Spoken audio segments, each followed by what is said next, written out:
নমস্কাৰ সকলোকে। আজি লৈ অহা ভিডিঅ'টো মোৰ দোকানৰ নহয় অৱশ্যে দেই, এইটো এটা বেলেগ এটা অৰ্ডাৰ আছিলে। আমাৰ ওচৰৰ বৰ্তা এজনৰ ঘৰত মানে ছাদ ঢালাই দিছিলে। সেই বৰ্তাজনৰ ঘৰৰ যে ছাদ ঢালাই দিয়া মানুহখিনিৰ কাৰণে মানে এইটো যোগাৰ।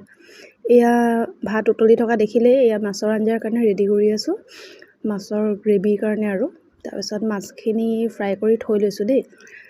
এয়া মাছখিনি ফ্ৰাই কৰি থোৱা হৈছে, তো সেইখিনি আঞ্জাখিনি মানে গ্ৰেভিটোৰ কাৰণে ৰেডি কৰি থকা আছে। এইফালে মাংস কালাৰটো দেখিছে কিমান ধুনীয়া হৈছে, খাবলৈও বৰ ধুনীয়া হৈছিল দেই। মাংস ৰেডি হৈ গ'ল। তাৰপিছতে এইফালে হৈ গ'ল আপোনাৰ মিক্স ভেজৰ চব্জিখন, মিক্স ভেজৰ তৰকাৰী বৰ ধুনীয়া হৈছিল খাবলৈ। কালাৰ দেখিছে আৰু ন, ভালে লাগিছে চাগে। তাৰপিছতে এইফালে হৈ গ'ল দাইল। গোটেইখিনি ৰেডি কৰি থৈছোঁ, যিহেতু অকলে কৰিব লাগে ন, এটা এটাকৈ মানে কৰি শেষ কৰি গৈছোঁ আৰু কামখিনি। আগতে মানুহজন আছিলে সহায় কৰিছিল, এতিয়া মানুহজন ডিউটিত গুচি যায় যে মই অকলে কৰিবলগীয়া হয়। এয়া ভাত ৰেডি হৈ আছে।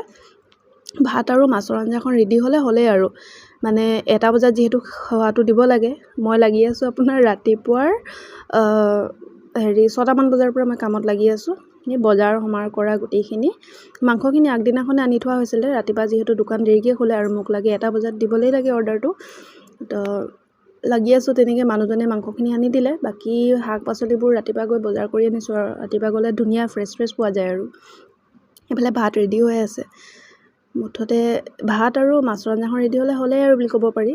তাৰপিছত খোৱাহে কথা আৰু। অৰ্ডাৰটো মানে ঠিকাদাৰজনে মোৰ আগতেও 2-3টামান অৰ্ডাৰ দিছে দেই।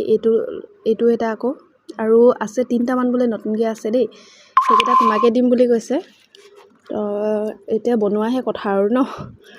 তাই এইফালে খানা দিলোঁ, খাই আছে এইফালে।